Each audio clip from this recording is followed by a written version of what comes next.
Some stories online are too real to ignore. You think you know the road, the way headlights carve through the dark, the hum of tires on wet asphalt, the endless white lines keeping you awake. But sometimes, the road remembers more than we do. This is DarkWeb Tales, where real people send me what they've seen, found, and survived. Tonight's story came from a man who asked to remain anonymous. He said it happened a few autumns ago, while driving alone through the Midwest, a highway he'd taken dozens of times before. Same route, same gas stations, same rest stops. Only this time, something was different, something wrong. He told me he doesn't remember every mile, just that at some point, the radio stopped working, the fog got too thick to see, and when he looked at his odometer again, the numbers were going backward. I've changed his name for privacy, but everything else, every word, is exactly as he wrote it. He called his story The Vanishing Mile.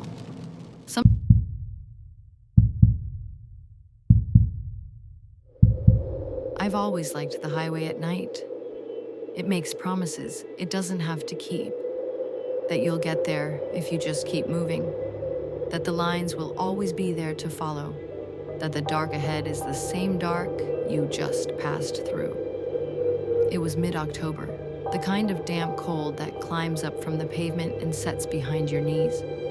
I was hauling 3 sealed boxes for a small manufacturer, legal, boring stuff, Chicago to Denver. I'd done it enough times that the route felt like muscle memory. Merge past Joliet, catch the long western artery, and let the engine's low hum iron out your thoughts. I left late, just shy of 9 p.m., because I told myself the night would be easier.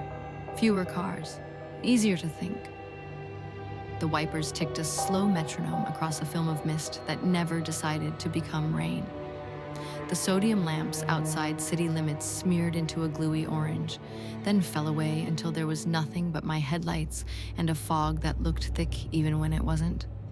Somewhere past mile 140, the world thinned out.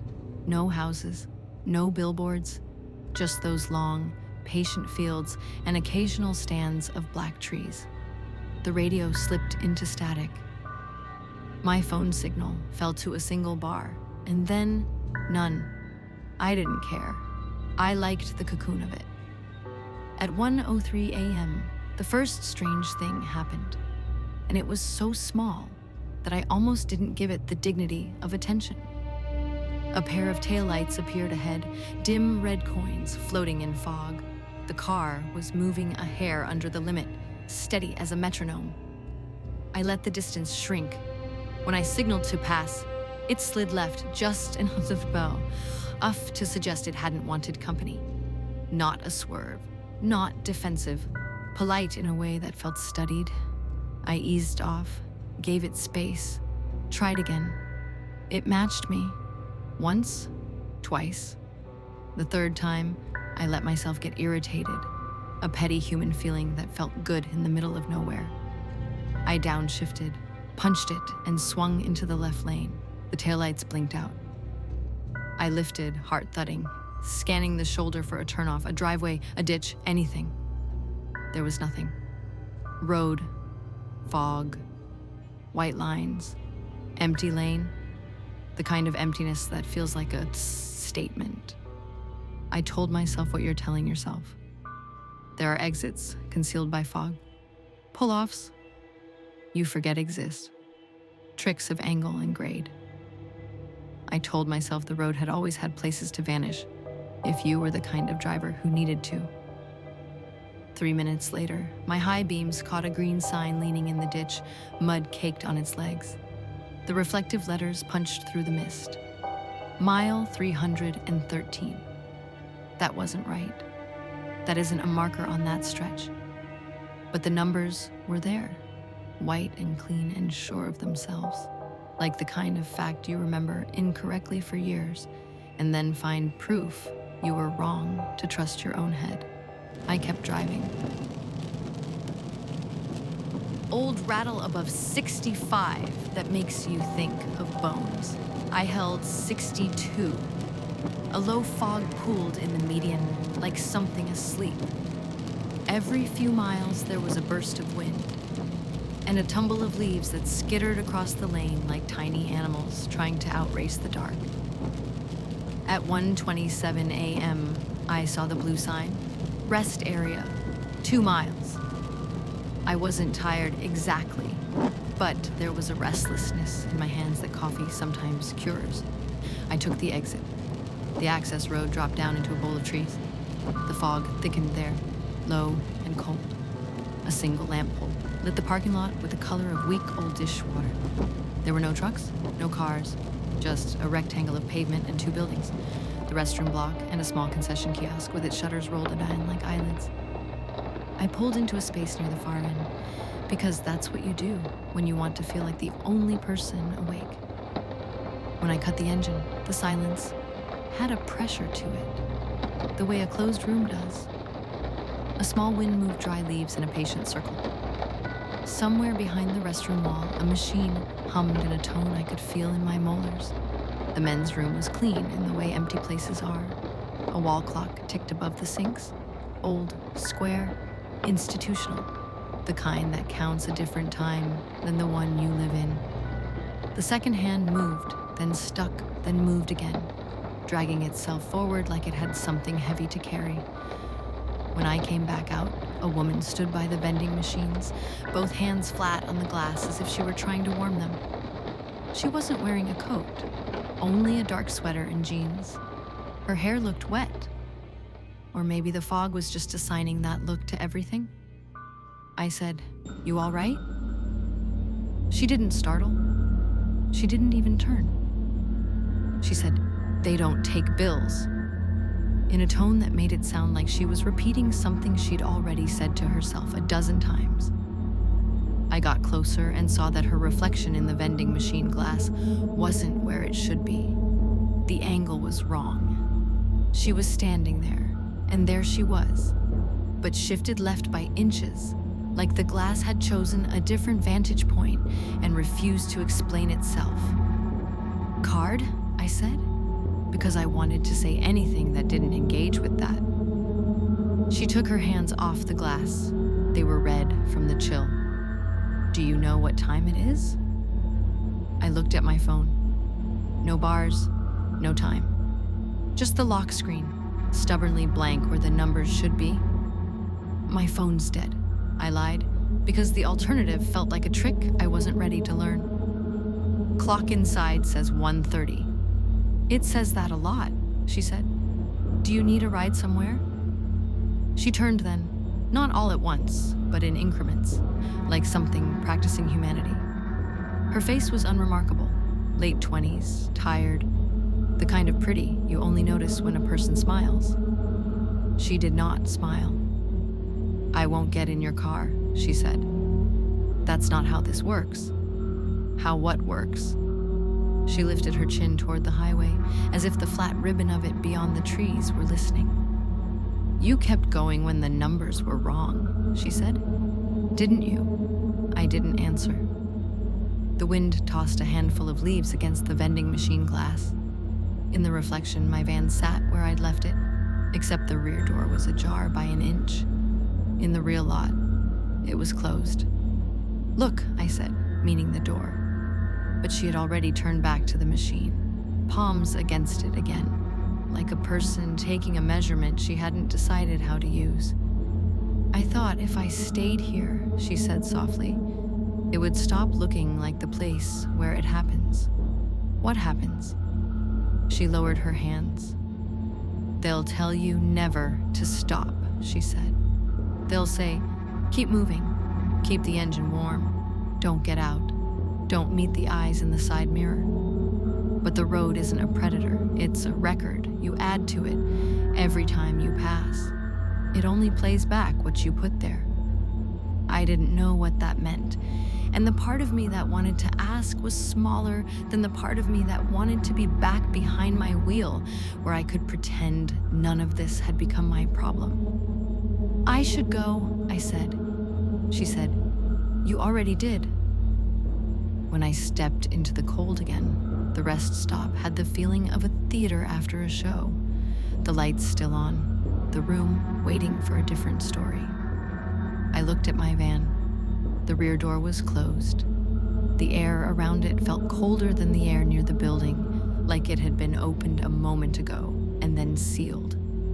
I got in, shut the driver's side door, and felt the kind of relief that always has a timer on it. The engine turned over on the second try. The headlights made a cone through the mist, a small tunnel of certainty I could hold in my hands.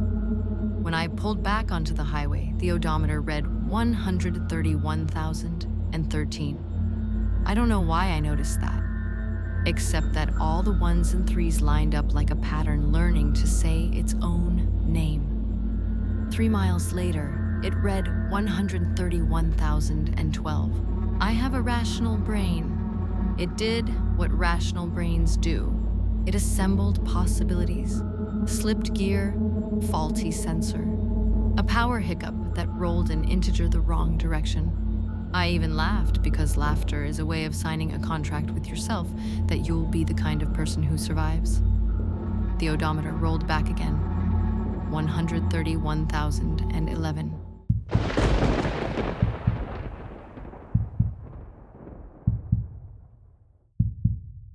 The highway was emptier now, as if other cars had been a kind of permission I no longer had. The fog gathered in long drifts that made the median feel like a pause between sentences. Trees appeared and disappeared, like ideas you get on the edge of sleep.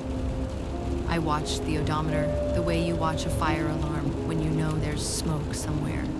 131,010. I eased off the gas to 60. The engine noise settled into that low purr that always makes me think of a refrigerator in an empty kitchen. The pavement had that dark autumn sheen, a thin skin of wet that turns white lines into stitches. Another green sign leaned toward the shoulder, as if it had been listening to something only it could hear. Mile 313 again. The same black spatters of mud up its legs. The same bullet pocks in the reflective surface. The same small triangle of torn sticker at the bottom right corner. You could tell me I looped the exit and rejoined the highway without realizing it. You could say a closed access road fed me back into the same mile. You could blame construction, detours, a GPS glitch. I would believe you, gratefully, if the empty stretch ahead hadn't been a corridor I knew in my bones. I did what every driver does when they think a thing is happening to someone else. I turned on the radio. Static. A fragment of a preacher's voice from a station I'd never be able to find again. The watchman stands by night, and then a rush like someone breathing too close to the microphone. Okay, I said out loud. Okay. A small light flared ahead low, like a cigarette cupped in a hand. It grew into taillights. The same old white sedan, its rear window wearing an outline of grime like a hello. No plate I could read, no bumper stickers. Its brake lights pulsed soft, reassuring, like the glow of a sleeping device. Hey, I said to it, because loneliness makes you kind in weird directions. Let's just be normal together. I kept a respectful distance. The sedan held a flat 60. The odometer ticked backward to 131,009. Sensor, I told myself. Electrical crap. A shape appeared in my right mirror. A darker piece of dark.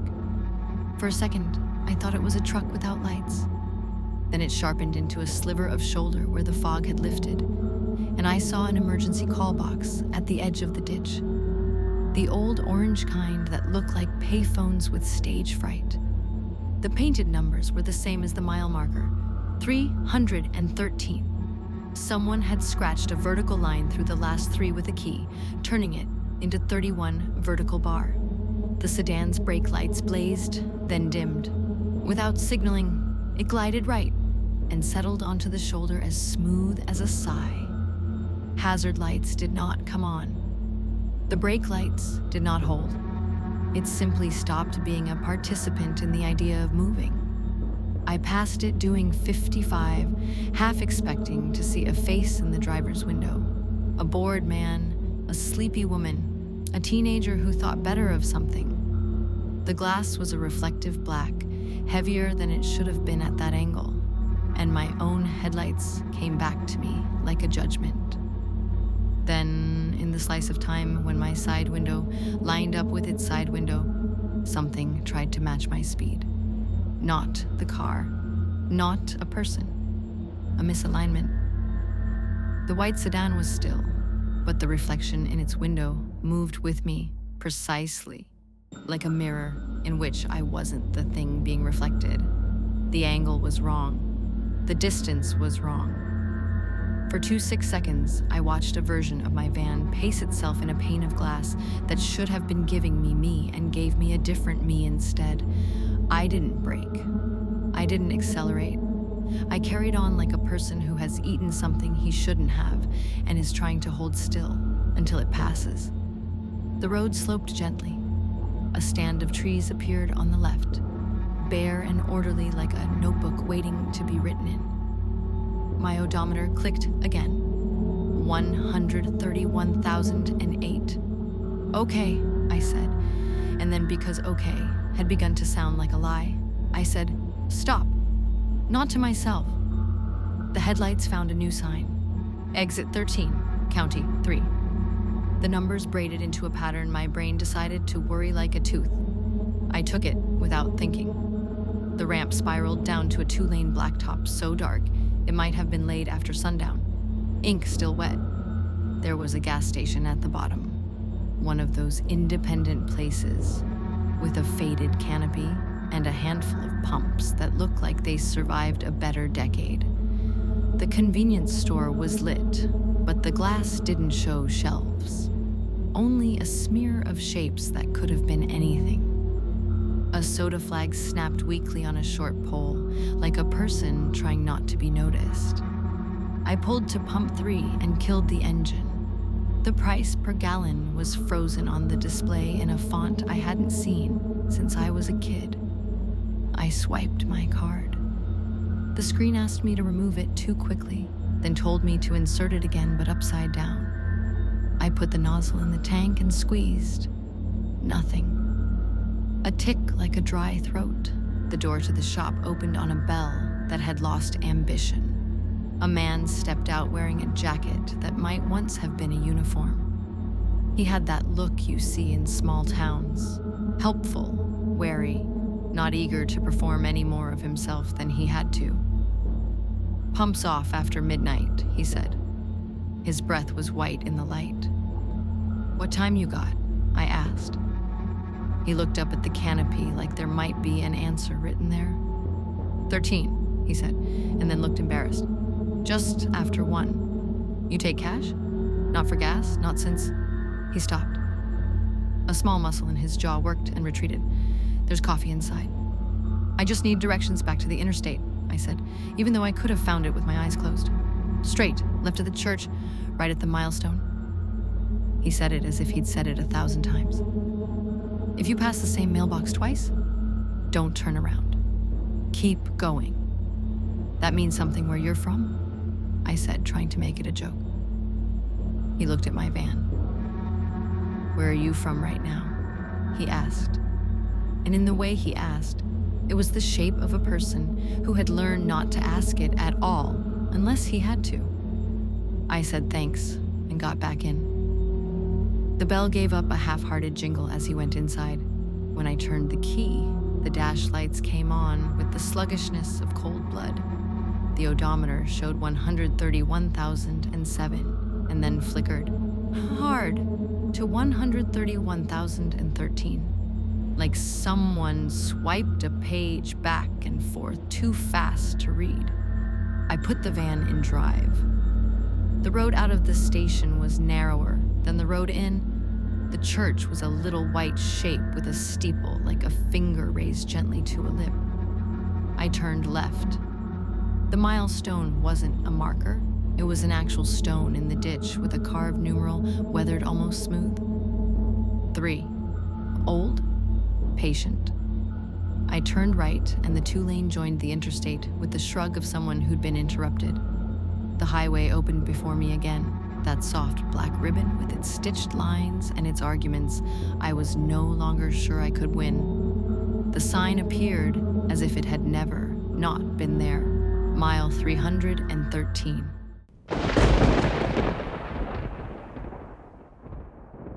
You spend enough nights driving, and you learn the way your mind tries to save you. It inventories, it cross-checks, it offers old stories that fit new shapes. It digs up every time you misread a reflection as a person and then proved yourself human by laughing about it later. Mine tried. It failed. I pulled into the left lane and hugged the median as if a wall could be a friend. The fog there was lower, collected in long shags like sleeping animals. Every 100 yards, a gust teased leaves into the air, and they drifted back down in quiet spirals, as if settling on a thought. My eyes were dry. My mouth tasted like copper. I rolled the window down 2 inches to let in air I could argue with. The sound of the road came up louder, a steady rush and hiss that made human voices seem like something I'd invented. That's why I heard it so clearly when I didn't hear it anymore. It went like this. A rush, a hiss, a rush, a hiss, and then nothing. Not an engine failure, not a stall, not a fluke, a cut. The sound of movement removed from the world as cleanly as if someone had pressed a mute button on the planet. My headlights were still on. The van still moved. The speedometer held at 60. The odometer did nothing. The road rolled out under me with the exact patience it had had a minute before. But there was no sound except my breathing and the small dry noise my tongue made when I swallowed. I said no, because there are times when the word feels like a handle you can grab. The noise came back all at once, hard enough to feel like a shove. My eyes watered, my shoulders ached. I hadn't realized how much the world carries for you until it stops. A reflection bloomed in the windshield. Not mine, not the interior of the van. A line of white paint flickered up there as if it were being drawn on the glass ahead of me instead of lying on the asphalt beneath me. It took a heartbeat for my brain to catch up. I was seeing the median stripe not in the world, but in the window. It shone a shade whiter than the real one. It didn't line up, it slid, just slowly enough to be sickening, toward the lower right corner of the windshield. I looked away. I watched the real stripe. The real stripe was where it belonged. The false one wasn't a trick of angle. It kept moving until it reached a place no stripe could be, and then it kept going. A small white thing leaving the field of glass as if a page had been turned. The odometer rolled backward. 131,006. I wanted to stop. God, I wanted to stop. The shoulder looked as good as sleep, but the memory of the white sedan idling politely on the gravel and the way my reflection had been hijacked by its window made stopping feel like stepping into a story that had been waiting for me. So I did the other thing people do when they can't leave a situation and can't stay in it. I performed normal.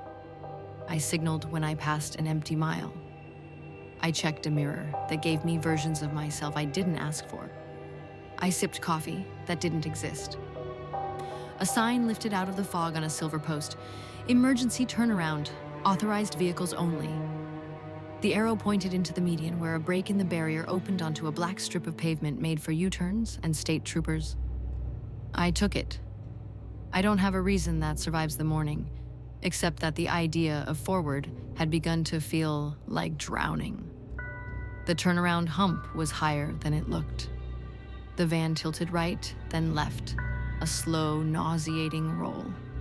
The fog was thick there, less like weather and more like bad glass.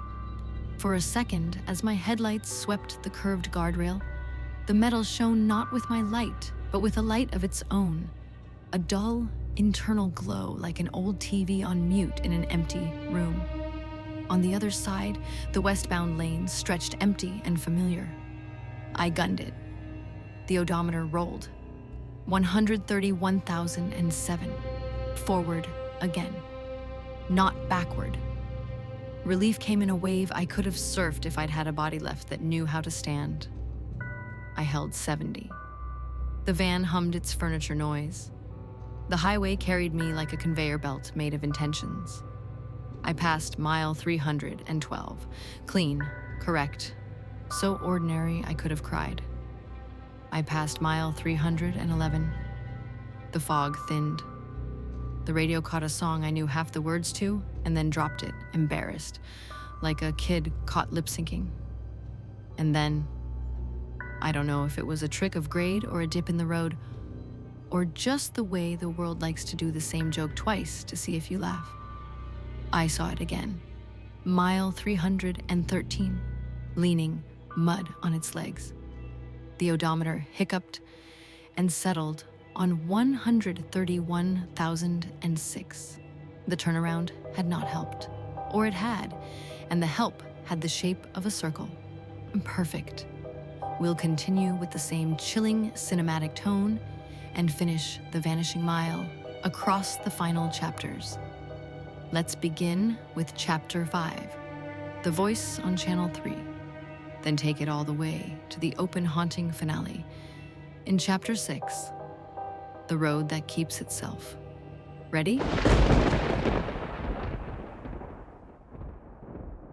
By the time I hit the next stretch, I had lost track of time. The clock on the dash blinked 1:13, stuck there, repeating itself every few seconds. A lazy digital stutter. The road was too quiet. Not empty, just quiet in the way that suggests something waiting to speak. I tried the radio again, flicking through static. Then, suddenly, a clear channel. Channel 3, AM, a voice, low, calm, genderless. It didn't announce a station, didn't greet listeners, it just spoke. You're doing fine, keep your hands steady, don't stop, not yet. My throat went dry. I glanced at the signal bar. The radio screen was blank, no frequency, no numbers. And yet, the voice continued. They always stop too soon. They always look back. I switched the radio off. The voice didn't stop. It was still there. Coming from somewhere deeper? From the vents, maybe? Or the speakers, even after power died. It spoke like it knew my breathing, like it had been counting it. I rolled down the window to let in noise. Any noise. Wind, rain, bugs, the hum of the world. Anything. Instead, all I heard was that voice again, now faint, but closer. The mile's not gone, Daniel. It's just not yours anymore. Something cracked in my stomach then. Not fear, but the terrible understanding that maybe the highway had been rearranging itself around me all night. That I hadn't been driving through anything. I'd been driving inside it. I hit the brakes. The van lurched. The fog thickened in an instant, like breath on glass. Through it, I saw headlights, another vehicle behind me. The same pale white sedan. No sound, no engine, just motion, closing in too fast.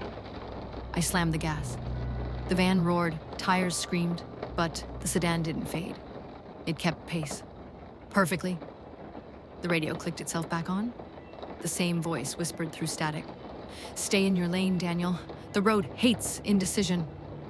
I screamed something. I don't even remember what. The sedan's lights flashed once, then went black, gone, again. The only light left was my own, and the green glow of the next sign, mile 313. I don't remember pulling over. Only the way the steering wheel felt under my hands, slick with sweat and cold. The air had that sharp autumn taste, wet leaves, metal, something old under the surface. When I stepped out, the highway was silent. Not the kind of quiet that comes from distance, the kind that feels manufactured, like a soundproof box around the world. No wind, no insects, just the steady tick of my cooling engine and the dull beat of my own pulse. I walked toward the mile marker. The number 313 glowed faintly under my headlights. It shouldn't have. Reflective paint only shines when light hits it, but this was something else. It was breathing, a faint vibration in the metal, like it was remembering being touched. Then, a sound behind me. soft. A voice. Female, maybe. You found it too? I turned. The woman from the rest stop stood halfway between the lanes, hair damp, eyes dark. She wasn't wet anymore. She wasn't shivering. Her sweater looked almost black now, as though the night had absorbed her. Where is this? I said. What's happening? She smiled. Small, tired. You passed the same mile too many times. It started keeping you. I stepped closer. Keeping me. Every road needs to remember someone. That's how it stays real. People drive it, leave their weight, their noise, their heat. But sometimes, one person drives it wrong. Looks too long. Thinks too much about where it begins or ends. She pointed past me. The van's headlights were still on, but they weren't lighting asphalt anymore. They were shining on nothing. Oh, a curtain of fog so dense it looked like velvet. There was no road, only white. You're not real, I said. She laughed once, softly. Neither is the road, but you kept driving anyway. I backed toward my van. I'm leaving. You already did. The voice came from everywhere now. The sky, the fog, the inside of my teeth. The air changed, thicker somehow, like breathing through cloth. When I opened the driver's door, I froze. Someone was sitting in the driver's seat. Myself. Face turned slightly toward the glass, hands gripping the wheel, eyes open, unfocused, staring straight ahead at the fog. I stumbled backward. The headlights flickered, and then the version of me behind the wheel blinked. Just once. Slow. The radio came alive again. The same calm voice. You made it. The mile keeps what it learns. The van started itself. The engine purred. My other self smiled faintly. No, the kind of smile you give when a trip is finally over. And the van rolled forward into the fog, swallowed whole without a sound. I ran after it. But there was nothing. No tracks, no taillights, no scent of fuel. Just a stretch of wet pavement that ended in nowhere. And behind me, the sign still glowed. Mile 313. The wind finally came back then, a slow gust carrying a single piece of paper across the asphalt. I caught it before it hit the ground, a folded receipt from a rest stop vending machine. The timestamp, 1:13 a.m., the printed name, Daniel M. I stared until the ink bled into the rain. When I looked up again, the highway was gone. I was standing on an old service road, weeds growing through cracked concrete. No sign of recent traffic. No fog. No sound. Just autumn air and the long, empty horizon. I walked until dawn. At some point, I found the main interstate again. Real cars. Real people. But when I checked my dashcam footage later that morning, it ended abruptly at mile 312, then repeated itself, over and over, looping the same 47 seconds endlessly. That was 2 years ago. I haven't driven at night since. Sometimes, though, I wake up to the sound of tires on wet asphalt, and my phone screen lights up with a number I don't recognize. It always reads 113. And in the reflection of my window, just before I look away, I swear I see taillights fading into fog, the same pair of red dots, always slowing down, always waiting for me to follow. And that was the end of his letter. He never sent a follow-up, no second message, no update. Just that final line about the red taillights in the fog. The timestamp, 1:13 a.m., was the same on the email he sent me. No subject line, no sender name, only the story attached, titled The Vanishing Mile. I tried to trace it, the route, the coordinates, the rest stop, but none of it exists. There's no record of a mile 313 on any map between Chicago and Denver. And yet, I've had 3 different people message me since this story was posted, saying they've driven that same stretch of highway and saw the same sign. Maybe it's just coincidence. Maybe it's something else the road keeps for itself. If you're ever driving alone at night and you see a mile marker that doesn't belong, don't stop. Don't slow down. And whatever you do, don't look in the rearview mirror. This is Dark Web Tales, where real people send me what they've seen, found, and survived. I'll see you next time, if you make it past mile 313.